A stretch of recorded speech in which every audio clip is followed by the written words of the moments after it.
वाळू माफियांना एलसीबीचा दणका, 35 लाखांचा मुद्देमाल जप्त. अहिल्यानगर जिल्ह्यात अवैध वाळू माफियांवर स्थानिक गुन्हे शाखेचा मोठा प्रहार करण्यात आलाय. कोपरगाव आणि पारनेर येथे करण्यात आलेल्या 2 स्वतंत्र कारवायांमध्ये तब्बल 35,60,000 रुपयांचा मुद्देमाल जप्त करण्यात आला असून 4 आरोपींविरुद्ध गुन्हे दाखल करण्यात आलेत.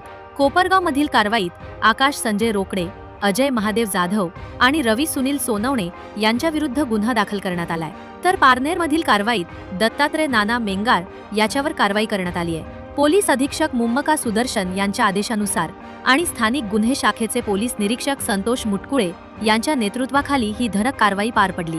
या मोहिमेत पोलीस उपनिरीक्षक संदीप दरवडे, दीपक मेढे यांच्यासह विजय पवार, बाळासाहेब नागरगोजे, सागर ससाणे, बाळासाहेब गुंजार, प्रकाश मांडगे, अमोल आजबे, सतीश भवर, विशाल तपनुरे, उत्तरेश्वर मोराळे आणि अरुण मोरे यांनी विशेष योगदान दिले. अवैध वाळू उपसा आणि वाहतुकी विरोधातील अशा धडक कारवाया यापुढेही सुरू राहणार असल्याचा इशारा पोलिसांनी दिलाय. अशाच महत्त्वाच्या आणि विश्वासार्ह बातम्यांसाठी महाफोकसला सबस्क्राईब करा.